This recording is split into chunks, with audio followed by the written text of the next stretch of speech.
Marshelle. Hi, Bridget. This episode, We're going to talk about what are the things that are going on in our lives? it's kind of like maybe this might be like, Yeah, sorta, kinda. life lesson. hi. Okay. Are you ready? Okay. I mean, ready as I'm ever going to be to talk about exorcisms publicly. And on that note, I'm Marshelle. I'm Bridget. This is Yeah, Sorta, Kinda. Welcome to our take on exorcisms. Dun, dun, dun. Dun. Cue Dun. the Exorcist theme music that we can't play because of copyright infringement. But Better not. Maybe I'll whip a little something up in my computer. Oh, that would be fun. So, yeah. Yeah, May so as well just- what a week. What 2 weeks we've been on this. We, Bridget and I freely admit that we are nerds, and we were like so excited to we just like to talk about fringe topics. We like to jump into, unknowable things. That's why we say the show is about life lessons and unknowable things. And this is truly one of the most unknowable things there could be. So, I would say 9 times out of 10, what you read on the internet's all bullshit. But there is that small percentage that's real. About everything on the internet or exorcisms particularly? Probably both. Well, yeah. Probably both, actually. I meant exorcisms, but Yeah. I would say, if you mean everything, 99.5% of There everything you go. you Fair. find on the internet. Yeah. Yeah. I did the calculations. That's true. No. Yeah, right. What were you going to say? We were so excited about it, and then as time went on, it became kind of a heavier feel in regards to this. I don't know. But yeah, it's like, it's actually really not that fun to think a lot about like good and evil when you start to really focus on the evil part, because you're thinking about the devil and Satan and demons, and it's not like, it's kind of like in like the movies on it and the interviews on it, like if you really start, like the book you're reading, like when you really start delving into actual exorcisms, they're disgusting, they're gross, they're violent, they're vile. It's a lot of gnashing and bodily fluids, and seriously, some of what you see in the movies is depictions of real events. Now, granted, like The Exorcist, for example, one exorcist, a person who does exorcist, said, yeah, maybe in a lifetime, you would, after thousands of exorcisms, you would see some of these events happen, but never all at one time. Yeah. That would If be you haven't really seen rare. the movie, then where have you been? I don't know. Let's tell you. I think everyone at this point has seen The Exorcist. I would think so. I mean, it took You me a while. should. I finally only just saw it maybe like 5 years ago, but Yeah. I don't know when I first I watched saw The it. Conjuring today. Yeah. That affected the mood. It's Did not even it? the scariest movie. It's just again, it's like these topics are, whether you believe in them or not, that's one thing, but when you start to really explore the possibility of it being real, it kind of opens the floodgates of all the implications of what that really means. And that's a lot to process. Yeah. And it's not like we haven't tried processing this before. Yeah. This isn't like new to us.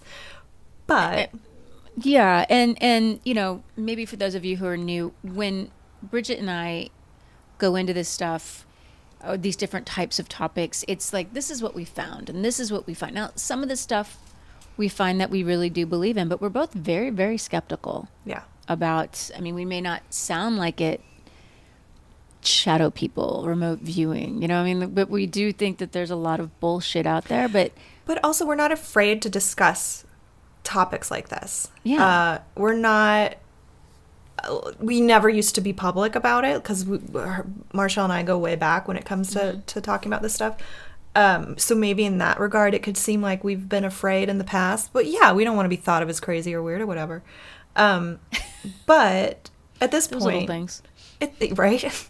But at this point, it's time to talk about this stuff for us. It's It like, is. let's do it. Let's dive into it. We want to learn more. It's a good excuse for us to engage our brain and do some studying and learn some history.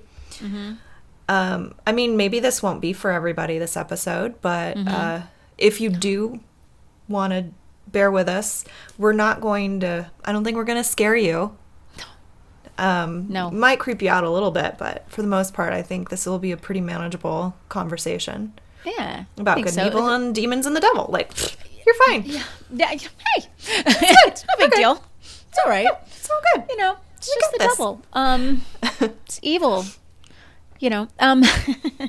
Okay, here we go, I guess. Yeah, the idea of evil being more than just the bad things people do is hard for some people to get behind. This idea that there would be an entity that would not only influence bad behavior, but possess a physical form, that's a lot. I get it. That's a lot. But that is the topic tonight. So. Yeah. And for those of you who believe in ghosts or hauntings of a house, then this shouldn't be really that much of a stretch for you, because a lot of poltergeist, quote unquote, activity is really demonic. Right. You know, but it gets labeled as a ghost. Well, or ghosts were beings that were alive at one point, where demons have never been in a human form. Yeah. The belief is that they're fallen angels and the minions of those. Right? And such, yeah. And such. And such. So I can understand why some people would have a divide in their mind. That like, okay, well, I can understand because this is a human being that died and now they're like, whatever, they're haunting this. But okay, but those of you, I was going to say, but those of you who believe in that, or if you've experienced that, I think or if you've been in a place where, like we talk about the Viper Room, it's like upstairs feels vibes. A little more, you know, the vibes are different. You got some vibes. You get, you know, you might hear some shit. Somebody might pull your hair. You get, you know, your stool might get kicked or something like that, or a glass might. But you start to go downstairs into the other lounge, and it feels dark. I mean, it feels evil. There is an ominous, it is a completely different feel. So, like that. That's what I'm saying. Like, there is something to that. It's what we say. Life is so much more than what you see. We really are. There's two different worlds. There's a spiritual world and a physical world, and we are in both of them. And to deny the spiritual world is what we've said for the past 3 or 4 episodes now, cutting off your left leg. And we've said from the beginning that we've had a lot of experiences, Marshelle and I, that I understand there's a lot of people out there that will say this can be scientifically proven. That's where our brain goes to first, honestly. Yeah. Like, okay, what's an easy justification for how this could be happening? And I'll tell you what, I've watched a lot of videos recently on the topic of exorcisms and priests that like do these like big showy exorcisms, and it pisses me off because I'm like, this is bullshit, and they're taking advantage of people. And sometimes people really do have a mental illness, but some people that have a mental illness really, I do believe, are possessed. Yeah, I do too. I just think it's all possible. I do too. The church, we'll talk about. Right now we'll talk about because exorcism goes way back. You know, like most people think of Catholic priests being able to do it, but I mean, there's a spiritual side to that with religions in Africa, in Latin America, Baptists, Buddhists, Lutherans, Protestants. They all believe, I mean, all around the world, and in various religions as well.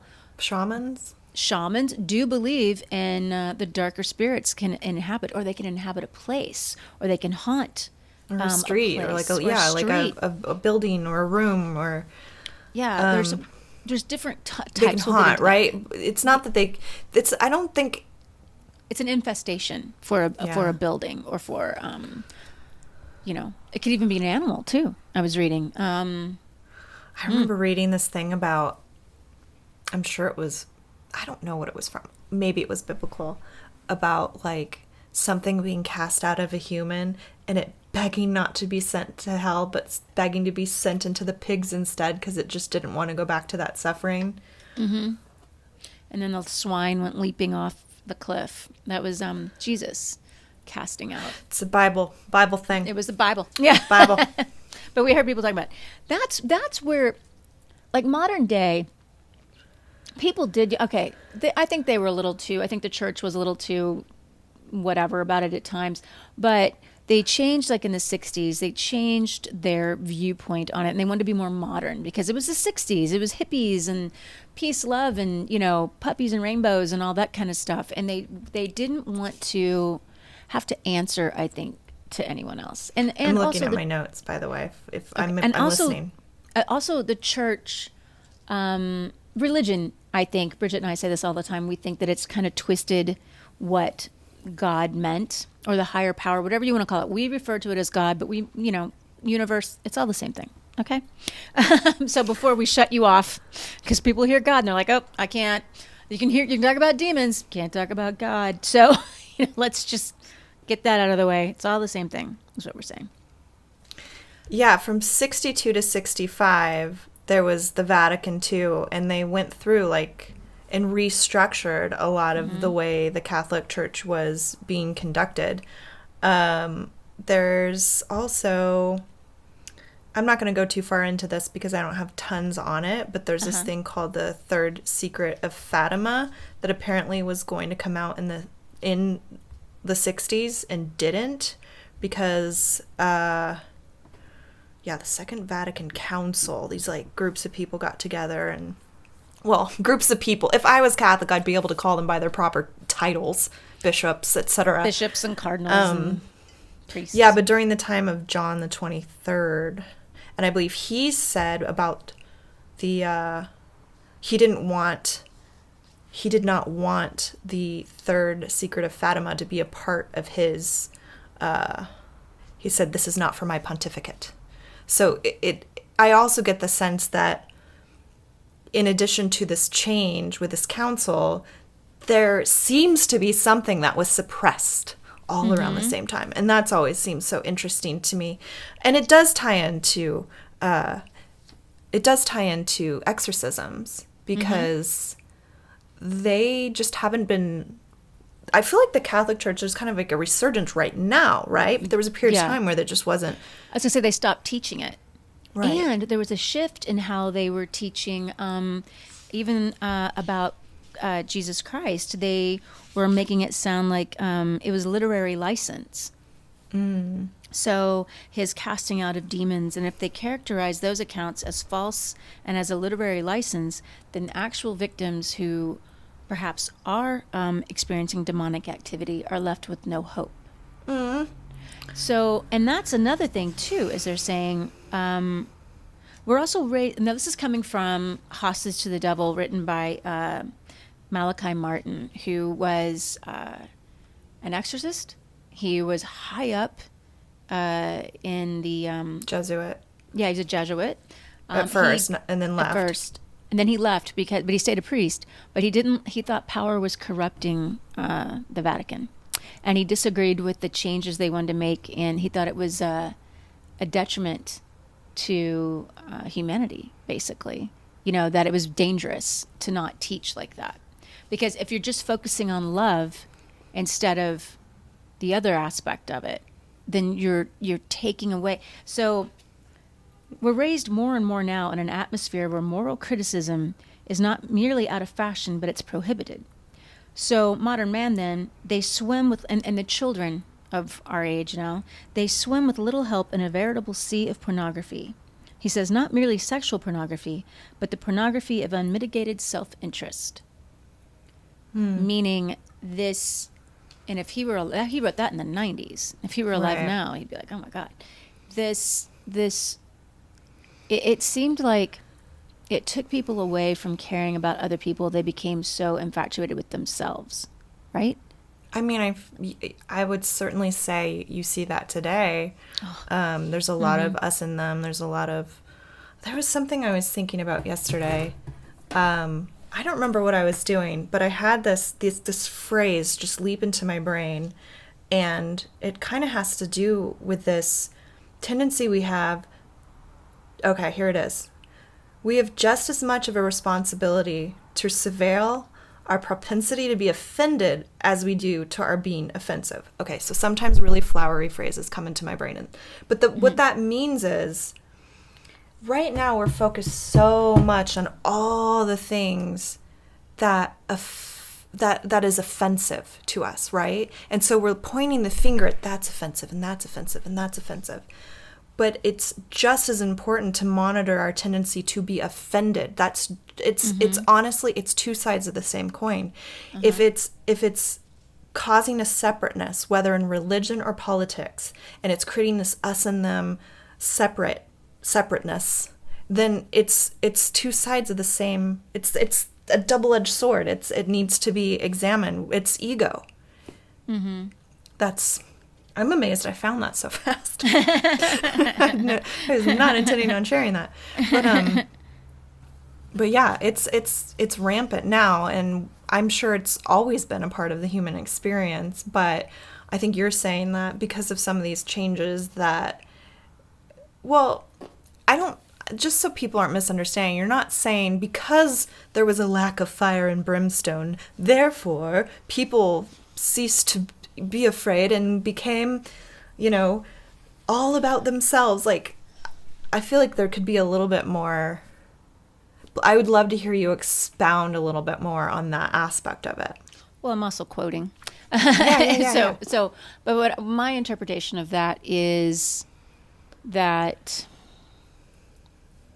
like, okay, for instance, I have this friend who we were talking about a higher power. We were on a hike and we were talking about a higher power or whatever. And she was talking about how she was worried about something. I can't remember what it was. And I said something like, well, maybe just kind of give it up, and then she said, or like, she was talking about how she thinks things are meant to be, but she had a hard time believing in a higher power. I know exactly who this is. Their name starts with A. Yeah. Yeah. But I wasn't going to say that. No, nobody else is going to know. I just saw them. I saw them in my mind as you're talking. And she said she didn't like that because she didn't want to give up control.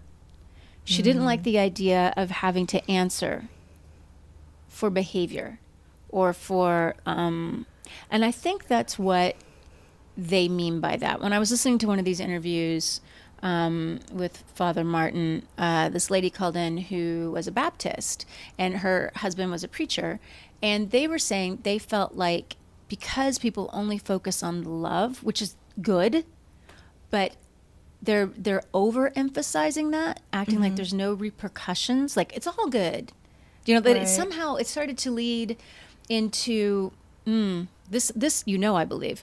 This mentality, like this, okay, I'm going to call it the Vegas mentality. What happens in Vegas stays in Vegas, and it's all good. Yeah.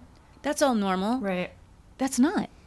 That's a darker influence. It really reminds me of the overemphasis of good vibes only, all is well. It's kind of in the same vein of that, and we've said many times that we're like, no, that's denial. That is denial, and it's dangerous, I think. To be, you're being an ostrich for one thing, you're sticking your head in the sand, and you're not looking at life in a realistic way. But we've talked about that new agey thing, only good vibes, only, Right. But that's not Hey, true. I went through that phase. I get it. However, Beirut really just blew up. There's been and there was a number of explosions around the world. That's bad shit. That's terrible. People are suffering. You have to acknowledge. You don't have to stay in that, but you do have to acknowledge that there's suffering in the world. There's the good and there's bad. There's good and evil. There's joy and there's despair. There's life and there's death. It's all part of the human experience, and we can't cut ourselves off from that fact. It's just part of how the world works. And I think a lot of what, in my interpretation of it too, is if you focus on that aspect of it only, then you are, it's okay to do this, it's okay to do that. Then you're starting to lose a bit of accountability. Your accountability in your soul, basically, like that divinity within, shall we say? But or if you're made. What it was is it started to take away. He was saying, which is what I was saying when we were talking about when we had all these bad experiences in St. Louis. My friends and I, individually, without telling the other, had gone to go talk to different priests or whoever, and one priest was like, you need to go to a psychiatrist because that's not real. And my friend was like, why are you a priest? You're a priest. But to a lot of them, it was just a job. And that's what they've been saying. So many people were saying is that a lot of people, they actually, and they don't believe that the devil is a real entity. A lot of priests don't even believe the devil is real. And that shocked me. Yeah. And also that they've changed their perception on Jesus. Now, this just, but this is the theory of Christianity, okay? They think that they took away his divinity by making him equal to all of us. And he's just preaching, you can raise your vibration to this certain level. That's like the Christ consciousness kind of stuff, right? Mm-hmm. Yeah. Right. And I've always thought something about that doesn't quite feel right. I think it's true that you want to raise your vibration. But I do personally, and we do have a higher self. I believe in that. Yeah, I believe that 100%. And to be your better self, because I do think that there is.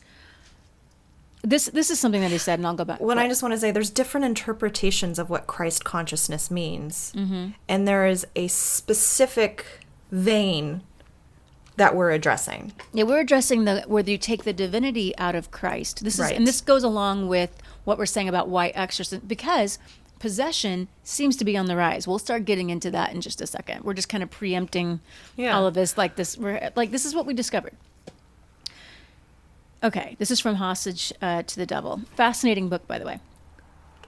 Evil spirit is personal and intelligent. It is a preternatural evil in the sense that it is not of this material world, it's in it. An evil spirit, as well as good, advances along the lines of our daily lives in very normal ways, and spirit uses and influences our daily thoughts, actions, and customs, and all the strands of that make up the fabric of life in whatever time or place. It always has, it always will, even now. And that's like what I was saying, was that when we were talking about one of the near-death experiences, I really do think, like you see this in movies all the time, like which one was it? It was the Passion of the Christ, for instance, when all of this, like they're stoning people and they're condemning people and they're yelling and they're screaming, and you see the devil walking along behind them and nobody sees him, but he's that energy, his influence is influencing these people.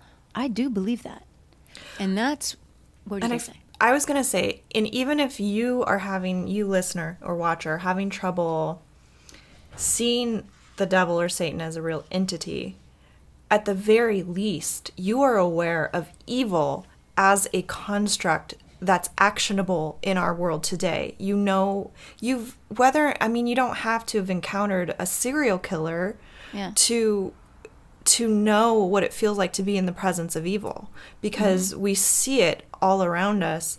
Now there's this part of me right now that's wanting to be, however, it's not all bad, but this just happens to be the topic we're discussing. See, that's my own conditioning that wants to be like, but it's also okay, like there's also beauty and love in the world, but there is beauty and love in the world. But yes, we're not denying any of that. Yeah, we're not. No, we're being we're being kind of doomsday, but we're talking about, this is what they say. Ouch. Okay, that there's an, I saw that. There's an, didn't feel great, but it's fine. I'm fine. You're like, it's just my shin. It's no big deal. I just hit my knee on the table. It's all good. It's no big deal. There is they were saying there's an increase in, cops don't talk about it. They do see an increase in satanic rituals, and they don't talk about it. They don't make that public because they don't want there to be a copycat of that. They also don't want to be discredited themselves for what they're seeing and what they're starting to experience. Like that's got to be so many people. How many people out there have had these crazy experiences that they either know are true and won't talk about, or have justified their way out of believing it's possible? Which we talk about. There's so many people. I know for a fact that there's tons of people out there who are just basically have chosen to put on the rose-colored glasses as best they can. Yeah.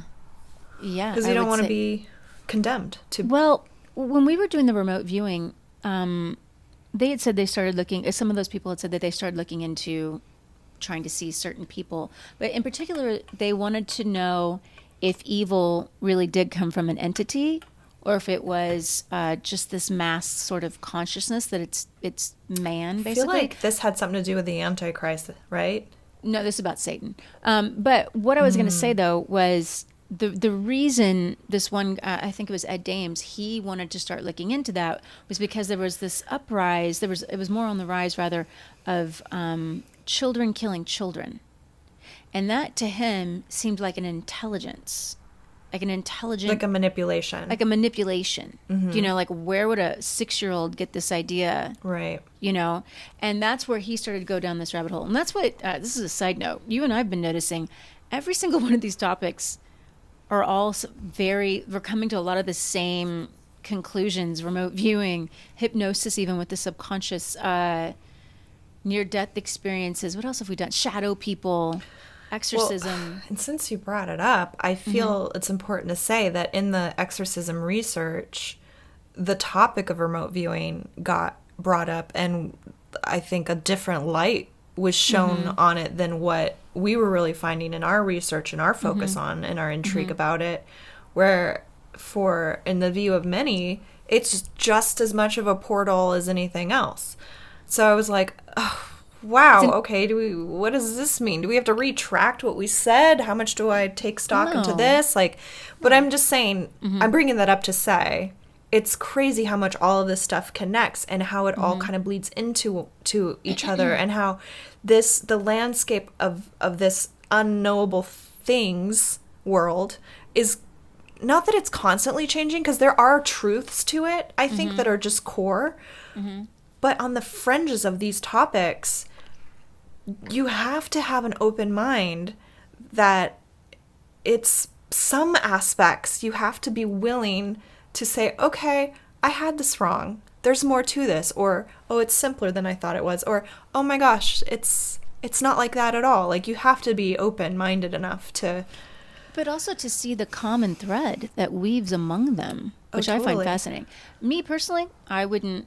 Well, what he said is that, what a few people say is that it's kind of nitroglycerin for the soul, remote viewing, because it's an invitation and you don't know what you're bringing in. You're going to what they called the middle plane, was it? And that's where there's a lot of demonic activity just waiting to be invited. It's almost like the holding area. You know what I mean? It's like their green room. They're waiting to green room's a entertainment phrase. Oh yeah, if you're an actor. Yeah, like I was just like, not everybody's listening as an actor, but it's like the waiting area. You know, they're holding. It's the lobby. But he was saying a lot of this too is it's an invitation, and not everybody could be possessed. You have to. It's a battle of the mind. It's a battle of the will. Of the will. At some point, you have to concede. You have to say, okay. And you could be battered mentally, basically. I mean, there's different types. I'll have to find that. It's obsession. Well, there's infestation, oppression, and then possession. And then there's also obsession. So, infestation, it's like things go bump in the night. It's the hearing whispers. It's hearing the pounding. It's like kind of like the physical stuff. And then oppression is things starting to happen to the body, right? Like bruising and... I don't remember everything. And then possession is like the person has like accepted that this is that they've given up their will to this entity. I'm also looking for a quote, because I feel like the quote that I sent you earlier while you're looking for yours by Ed Warren, he and his wife were paranormal investigators. They're the people that The Conjuring was based off of. He says, diabolical forces are formidable. These forces are eternal, and they exist today. The fairy tale is true. The devil exists, God exists, and for us, as people, our very destiny hinges upon which one we elect to follow. It's all choice. It's all the will. And they all say it's all choice. I was reading in the book Hostage to the Devil, and it's the transcripts of actual exorcisms, and also Father Martin went around interviewing the people if they were still alive and really getting there. This one woman that he called her Marianne, he changed everyone's names because he wanted to protect them. She was talking about, and she'd become possessed, and she talked about this feeling, and what they say about it is that it doesn't happen overnight. It's not like, as Father Martin said, you don't wake up one day and you're like, oh, gee whiz, I'm possessed. He says gee whiz a lot. He said it happens over time. It's like this, like Chinese water torture, where it's just like slowly like pecking away at you until you give up. And this Marianne said that she was sitting in this park, and she kept seeing a figure. That's what she would see, and she called him the man. And he would like whisper in her ear, and they're taunting. And it's like confusion, they say, is like a telltale sign. Yeah, with evil, is that it uses confusion and logic to try and talk you out of believing. It wants to take away your hope. It wants to take away your sense of love. She said that when one of the times she would just stand there for hours, like when she started to, like, her personality was changing. It was just a whole bunch of stuff. But what I want to say is, she said she felt one day, all of a sudden it was like this net, like, went into her body, and she described it as being light, and that it was like light colored, and it went in. It like passed through her skin and hit her bones, but it was like pushing through her body, and then it was changing her perspective somehow, and then she felt like it lifted her up from within, and the whole time she just kept saying yes, yes, yes, yes, yes. She was agreeing in that moment to That's no good. No. Don't do that. No. Mary Ann. Yeah, like, and while they managed to, but it was rough. They managed, and it can take weeks, it can take hours. They managed to exorcise. The demon. They exorcised the demon, and oh my God, it's the most vile reading thing. Like, as we were saying, like, we were laughing about it, we were excited. Okay, we're going to dive into this topic. After reading it, my God, I was so freaked out and just like heavy. It just felt so heavy, because you start to realize, wow, there's so much out there that's, and what was interesting is he was saying there's a lot of Satanists.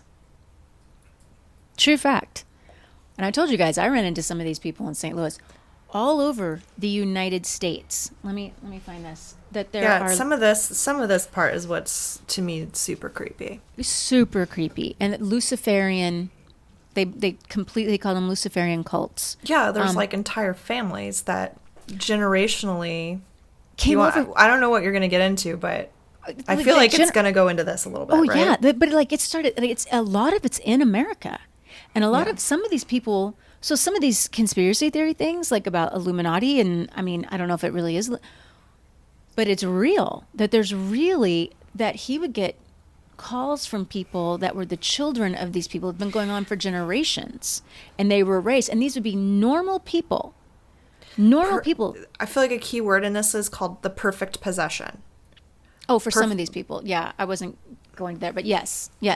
Well, my understanding is it starts with a perfect possession, where somebody willingly and wants to be possessed, and then as they have children, these children are less about having children, but more of like giving them to this entity. Mm-hmm. But they would raise. There's a couple different things with that. They would raise these children to believe in Satan, and these would be normal people. That's what I'm saying. CEOs of companies. Your doctor, your lawyer, regular people. Some of these people did come over for generations. This has been going on since like the 1800s, he was saying. So they started the... Oh man, I'm getting creeped out because I keep seeing an experience that I had where somebody I didn't know, I was like at a restaurant at a counter. But they were on the other side, like we were on opposite sides of a counter. And they had a weird look in their eye, and they were talking about something. It probably had to do with whatever business they were in. I think it had something to do with sales in medical equipment. But I felt like there was something far beyond just a sales tactic happening with them. But what I keep remembering is all the different ways they tried to make physical contact with me, and I wouldn't touch them. Like, it was like they kept trying to find ways to, like, either shake my hand or, do you know what I mean? But there was this counter in between, And eventually I was able to just be like, I'm not interested. And they went away.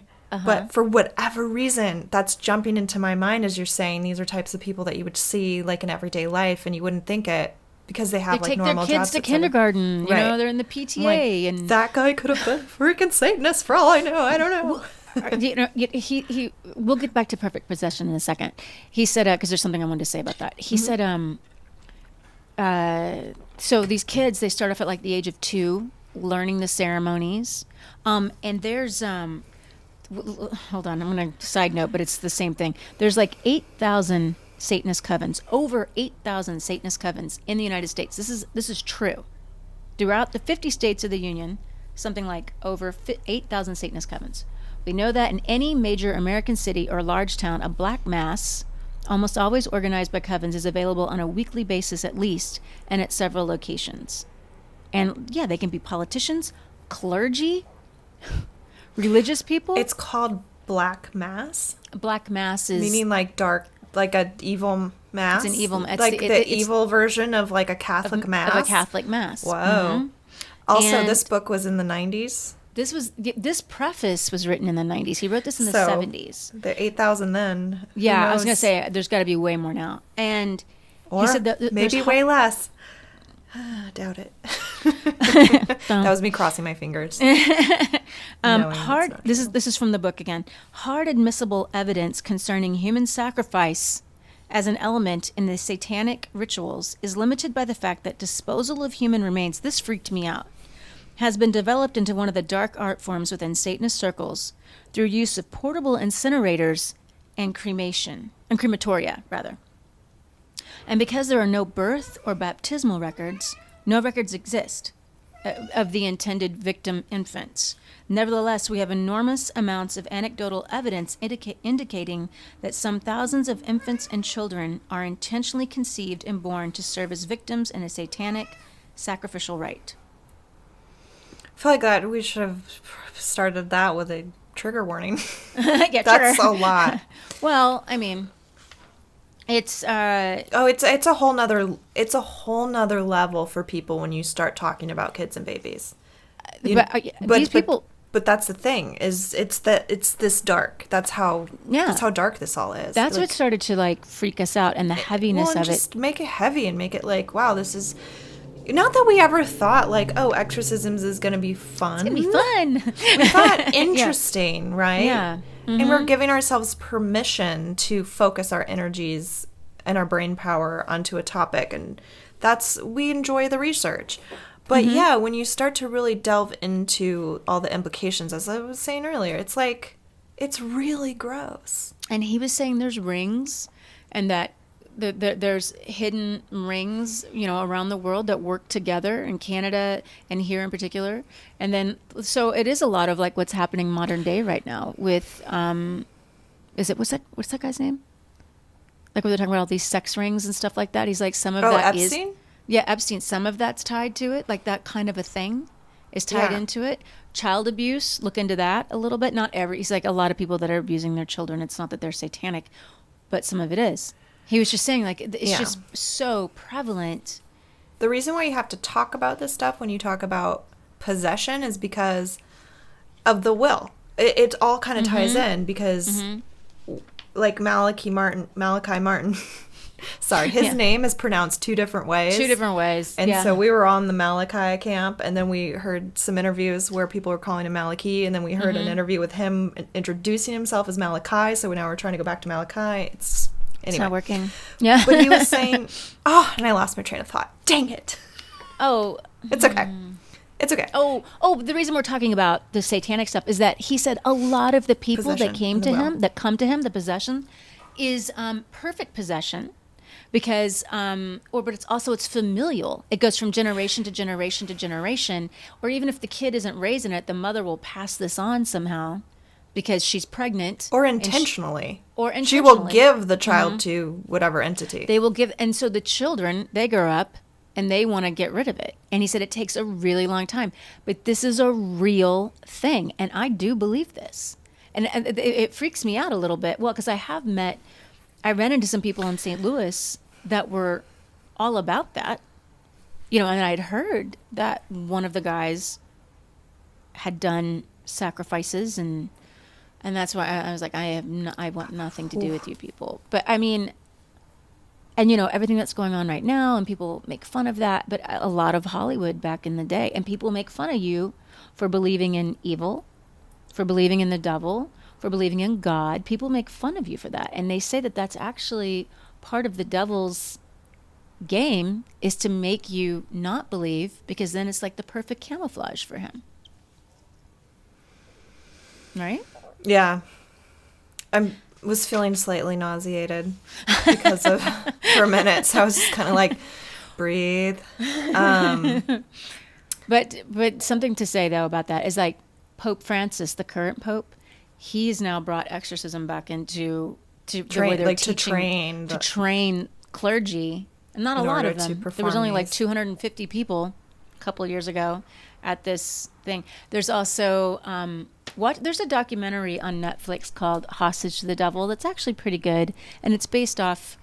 It's the title of the book of Malachi Martin's, but it has a lot of his friends, and there's a naysayer in there. There are a lot of naysayers. That's the thing. It's probably good to watch that one because it has a little bit of both. Because it represents the reality of how controversial he is. But we really like the guy, but a lot of people do not. They don't. But also, he came out and spoke about things that the church wanted to keep quiet. So of course, he's going to have negativity. Do you know? But they made a movie about this guy. His name's Ralph Sarchie. He was an 18-year decorated veteran. A decorated sergeant in the New York Police Department.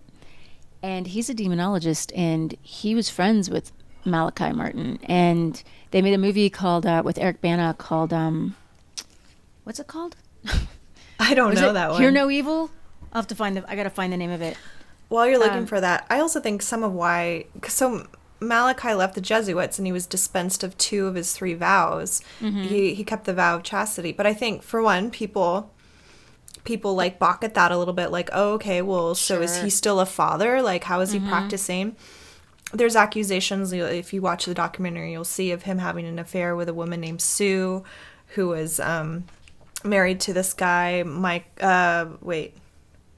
I almost read a pseudonym that he wrote another book under the wrong name. Kaiser? It's hard to go through notes when they're I think digital. his last name's Kaiser.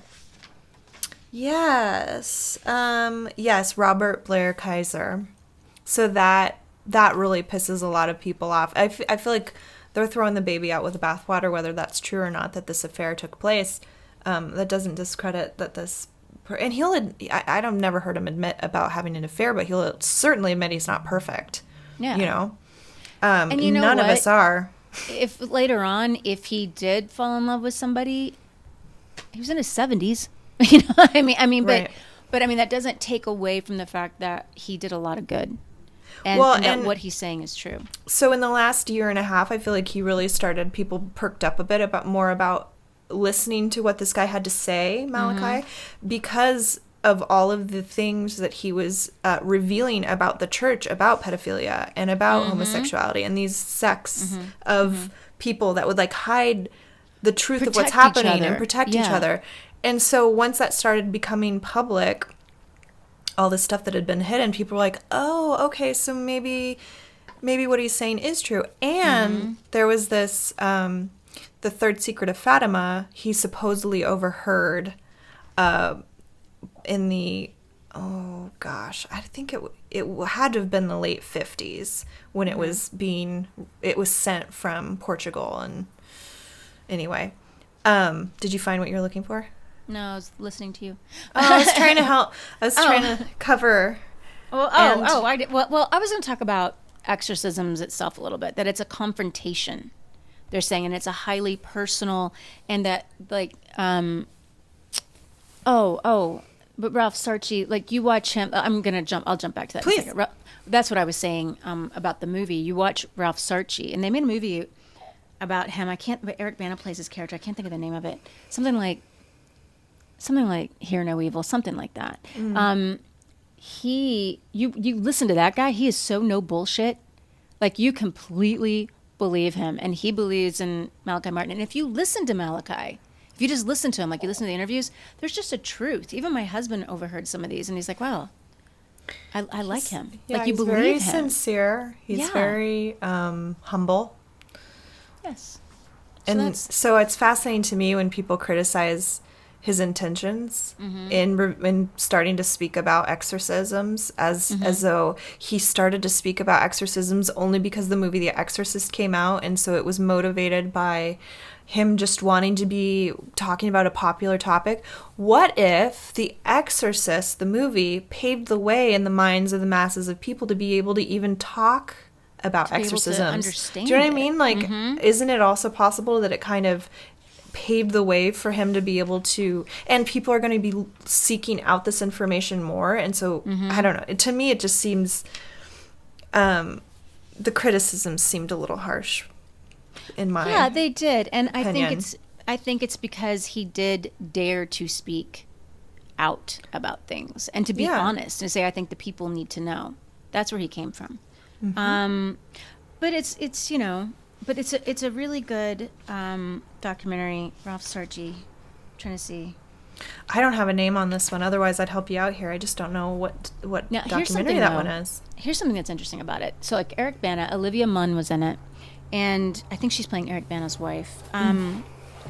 She was a non-believer, but they watched some real footage of and now Ralph Sarchie himself talks about the bullshit on TV, and I agree with this. I don't think an exorcist should ever be on TV. I don't think that's right. Like there was some live exorcist thing that happened like in the 80s. I don't. Or think this idea that they do an exorcism in front of a full congregation of people, like it's some showmanship thing. Yeah, I don't. That's insincere. That doesn't seem real to me. So what I was going to say was Olivia Munn was a non-believer. She watched an actual exorcist that Ralph Sarchie was at. You mean the actress? Yeah, the actress, Olivia Munn. And because she was playing the wife. So she had to watch because she wanted to see. And she is now a true believer. She believes in God. She believes in the devil. She believes in all of it. And a lot of Eric Bana was like, don't watch it. Like, don't watch. Like, it was disturbing. It is disturbing. And it's scary to be like, oh, like this is real. But it's like they all are saying you have to make a choice. You have to make a choice. Whether you believe in this or not, you have to pick a side. That's basically what they're all saying. I mean, like, there's just a lot of this is going on, and you don't even know. Like, and that's what they're saying. Like, it's a lot of it. That's what was fascinating to me, is that it's in everyday life, everyday, the world, like all the, question these things, question someone's, and the perfect possession, they'll say, like when somebody is freaking out, like what you see in the movies and all that, that's their soul is still fighting. The will is still fighting. They don't want to be possessed. They're changing their mind. You know what I mean? They don't want to do it. With a perfect possession, this person, and a lot of people are like that, they love it. They don't want to change it, and you would never know, he says. You would never know. And then there'll be a moment where you just see this flash in the eye, and there's something different. There's a switch in the face. There's a switch. And he's like, stay away. Yeah. Stay away. He stays away. He would stay away. He avoids them, like the play. Yeah. And, it's not like, it was something you and I were going to say at the beginning, but we really didn't. It's not like, even as a kid, I didn't believe in Satanists, I didn't think about this stuff. I could not even entertain the possibility, anything to do with demons or the Satan or the devil, other than like maybe Christian Light, like some of the stuff. I was sent to a private school. I went to church every Sunday. Like there was a lot of parables being taught, and there was a lot of, I think, really good morally, like some great stories and all that stuff. And of course, Satan was discussed, but I didn't grow up Catholic. Yeah. So this is a whole other ball game for me. And so I wouldn't even look at it until maybe like 5 years ago. I couldn't. I was so petrified. But also, mind you, I was having weird experiences growing up that I couldn't account for. And so it's one thing, like I was saying earlier, I feel like it was in this take where I was talking about ghosts versus demons. I think so. Was that included? Well, if not, we had an earlier take that we didn't use, but whatever. I was saying that kind of like bridging the gap of this idea of like, for some people they can believe in ghosts, but maybe like not demons. Ooh, was that this take? Maybe it wasn't. It might not have been this take. Yeah, I don't know. But anyway, for me, the reason why I had been addressing that in that take was because I could really relate to being okay, allowing my mind to examine the possibility of a haunting or of like a passed over loved one revisiting or something. But this idea of pure evil showing up and being unseen was so terrifying. I didn't feel like, even though, you know, I was baptized and all that, like I just didn't feel like I had the armor or I just couldn't deal with it. The wherewithal to handle that. I feel very differently now, and it's...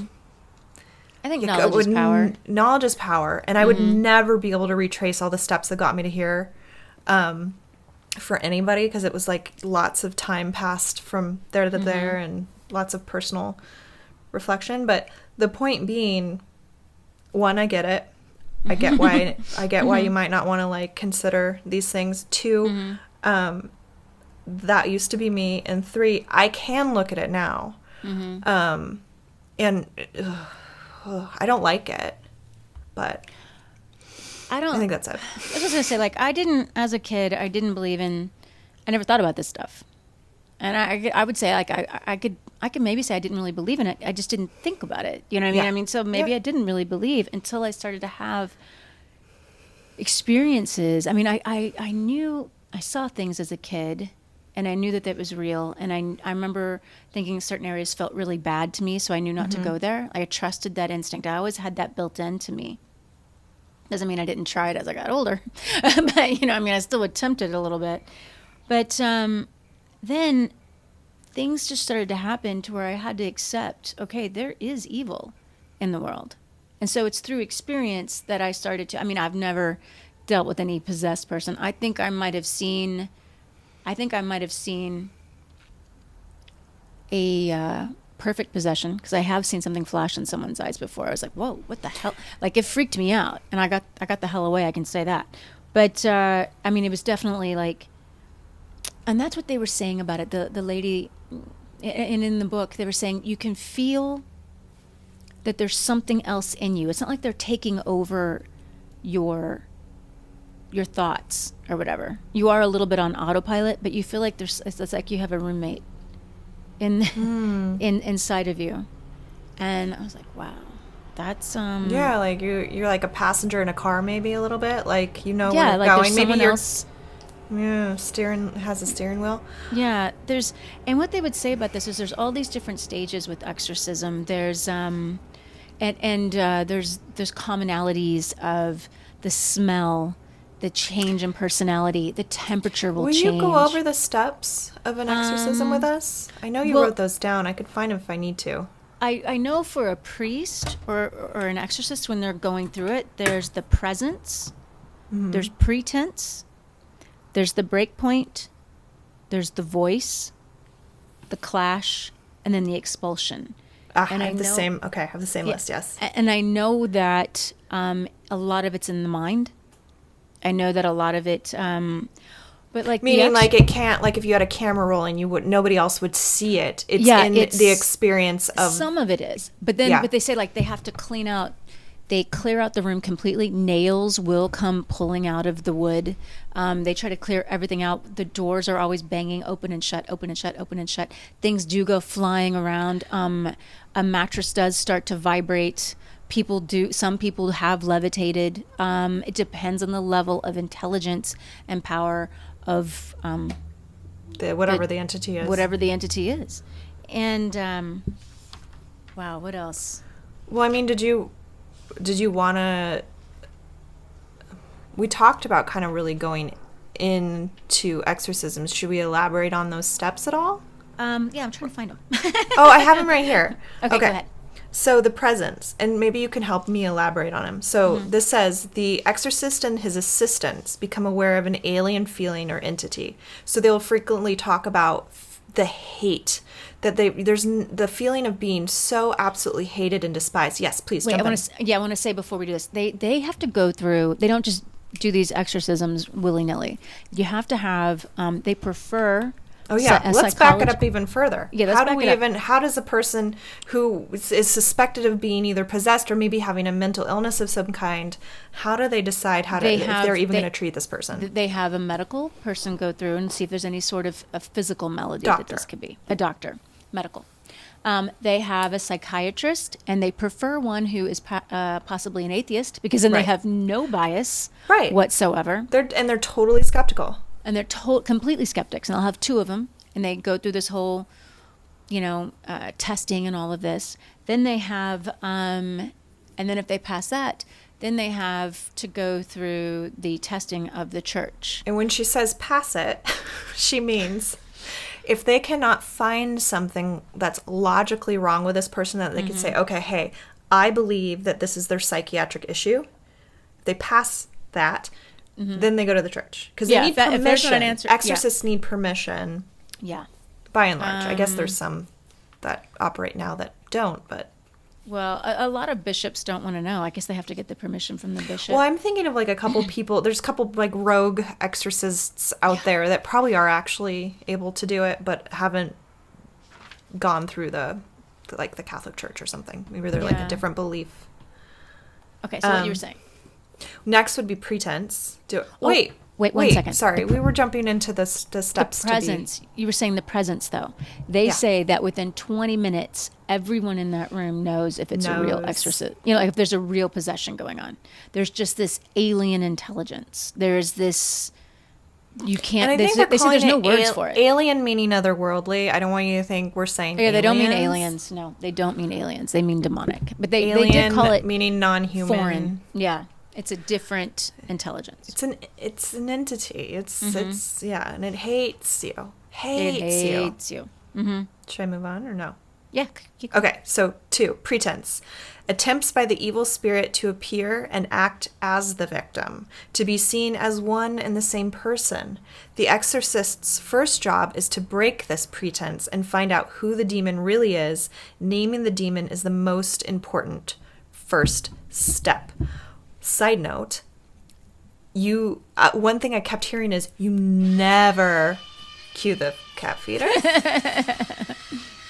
Wait, it's kind of broken right now, so it goes a little longer than usual. You never answer a question posed by the demon. You only ask questions. You're only the exorcist is there to gather the information. Because you had mentioned this, but you kind of said it very briefly. Mm-hmm. That it's ultimately a battle between the will of the exorcist and the demon, not the person possessed, which is fascinating. Yeah, yeah. And they say that the demon hides behind the person. Right. So that's the pretense. That's trying to pretend. They're trying to pretend. How could you do this to me? How could you, I'm just a little victim. I'm not a demon. But getting the name is key because names are fucking powerful. Mm-hmm. That's a big deal in this arena. Mm-hmm. Is there any more you want to say about pretense? No, I was just thinking about the portals. We'll go into that afterwards. Oh, shit. Yeah. Okay, so number 3, break point. The moment where the demon's pretense finally collapses, a scene of extreme panic and confusion accompanied by a crescendo of abuse, horrible sights, noises, and smells. The demon begins to speak of the possessed victim in the third person instead of as itself. The jig is up, demon. Yeah, the jig is up. There's a lot of incontinence in these things. Yeah, a lot of somebody was from a lot of people describing the smell of burning feces, and you have to wonder how would anyone know what that smells like? But vile rotting meat, probably literal vomit and pissing and all of it, all the things. All the things. I'm diving into what that really means. Yeah, just really wanted to paint the picture. Thanks, you did a good job. Add a sound effect for it. Should I go on? Yeah, go on, please. Are we over with that? I want to get that out of my head. Number 4, the voice. The voice. Also a sign of the breakpoint. The voice is inordinately disturbing and humanly distressing babble. The demon's voices must be silenced for the exorcism to proceed. And it will change sometimes. The voice, there's almost you can't tell if it's male or female. And it has a tremor. Languages. Foreign languages, I was about to say that. That the people, the possessed person wouldn't know. Yeah. No possible way. Yeah, especially when it's like a kid and suddenly they're speaking Latin and they're speaking Latin backwards. You're like, maybe there is something to this whole thing. Yeah, but also the demon will know things about people in the room and will throw it at you, will humiliate you, try to shame you. It is a mental battle of making you think you are not worthy and humiliating you. And it's a deeply, deeply personal confrontation. Shame is really powerful. I think most people think of fear as something that they know will cripple them or keep them from doing something. Shame is in the same vein, but I can't even imagine how much that would suck for everybody involved. It just sounds like, in some ways, I would think you'd feel really bonded with everyone in the room after everything's said and done. What a weird thing to bond over. I think you would. Are we ready for the clash? Yeah, the clash. Okay. As the voice dies out. As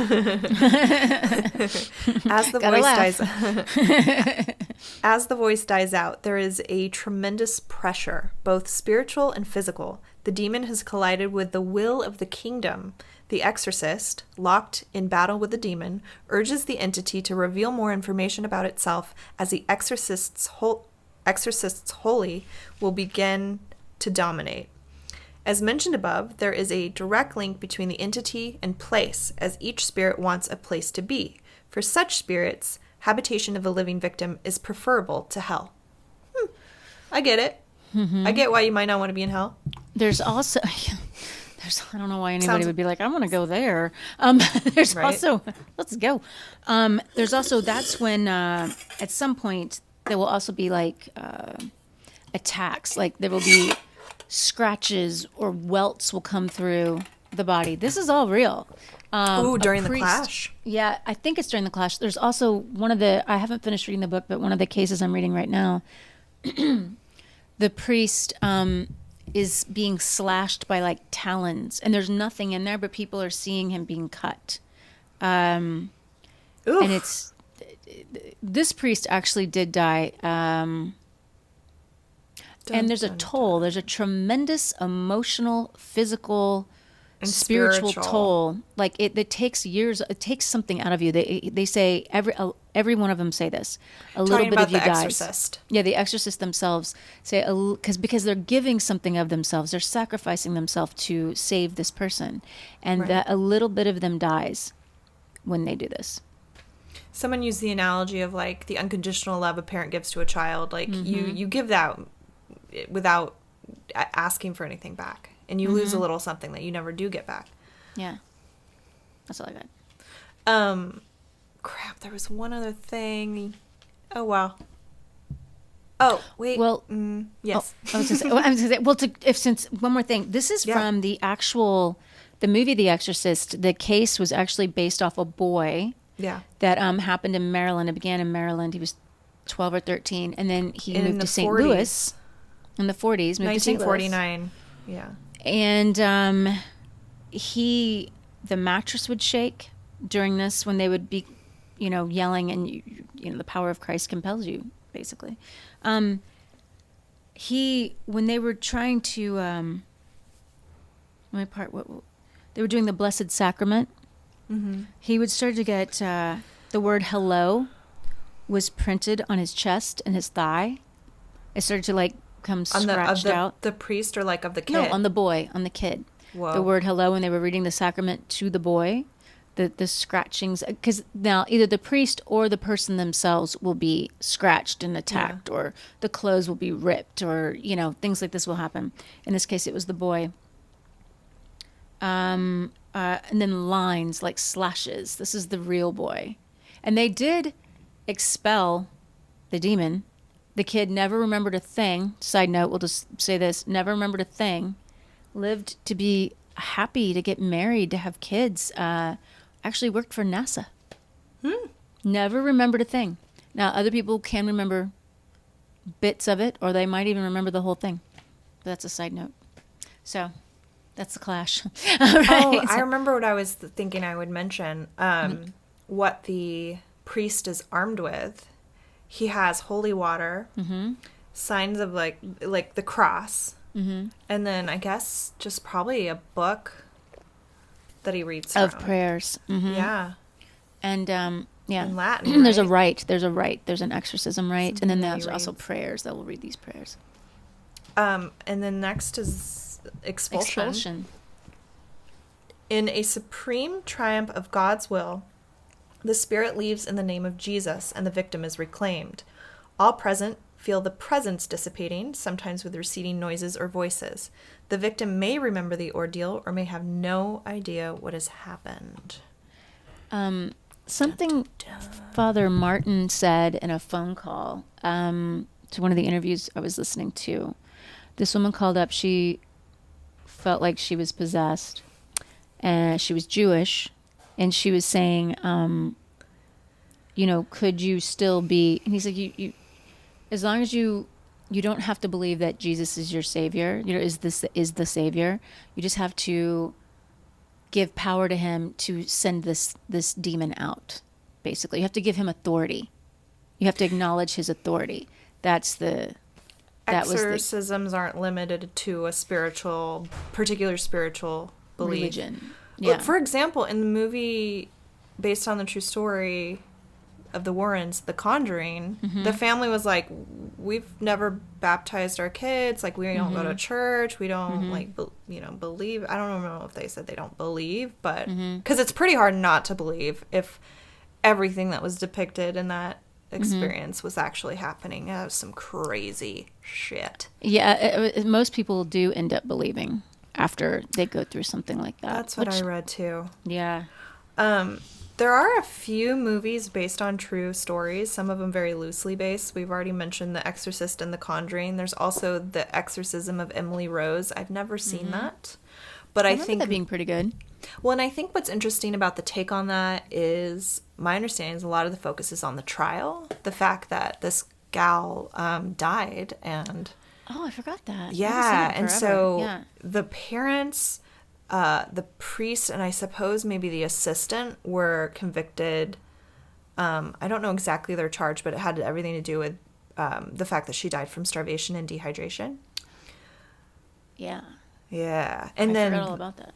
The rite with Anthony Hopkins. Yes. So there was like something that happened and then a book that was written about it, and then the movie was based on the book, is my understanding. And I have just started reading the book. Oh, but I have that's not gotten right. very far into it. Now these movies aren't real life, but they're good movies. Like if you want to watch something, Fallen with Denzel Washington and John Goodman. And I would imagine a lot of people haven't heard of The Fallen. That is one of Fallen, not The It's just Fallen. called Fallen, not The Fallen. Yeah. Fallen is one of my favorite movies. It's so good. I think it's an interesting take on how evil is. You know what I mean? But it's really clever. And Elias, I always butcher his last name. I don't know if it's Codius. I don't know, but he's brilliant in it. I mean, it's just such a good movie. I would totally recommend that. Sinister, which was that movie freaks me out with Ethan Hawke. I think that movie was so well done. I've not seen that one. And it's by the director who did Speak No Evil and The Rite. Yeah, and it's like you say, he believes in this stuff totally, and he's like, there's still exorcisms going on in modern day Rome right now. I just saw this in an interview he did like a couple of years ago. He's like, today alone there was like 20 secret exorcisms going on. They don't like to talk about it because they don't want to get made fun of, and like people don't believe it. They don't want to be ridiculed. I wonder if there's more to it than that too. I'm sure there is. But he was saying that you search out the credible sources from intelligent people. And I would like to think we're credible. You know, and so like I'd like to think we're intelligent. I'd like I'd to think almost we're rather be intelligent. intelligent than credible. I'm I would kidding. rather be both, am I? honestly. I'm But kidding. but yeah. Oh, okay. And then here's the ways. It's an invitation. Ouija boards. We've talked about this before. That is not a game. It is just not a game. You have no idea, and I know people are going to do it. Are people going to be like, "Oh, Marshelle," you know, blah blah blah blah blah. It's an invitation. You have no idea what you are inviting in. And the word Ouija itself is yes in both the French and German. Yes, yes. And tarot cards, that can be, you just have to be careful. That's all I'm saying. What else were they saying? Mediumship, what is that? Channeling or seances. Because darkness can present itself as the light. Right. It can fool you, and then it's almost too late by that time. But the kid, the actual Exorcist was based off of, his aunt was a medium, and she had a Ouija board, and she's like, here, go play with this. And he really did hear scratches. It all started, a lot of some of that movie was true. I know from a friend of mine who, I haven't talked to him forever, was friends with William Friedkin, who directed The Exorcist. This is, I don't know how well known this is, that William Friedkin had a lot of problems after directing that. Like a lot of stuff happened. Yes. Random Ouija board fact. I was on a dating app, and this guy in his photo took in front of a mirror in his bedroom. His rug was a massive Ouija board. That was his rug.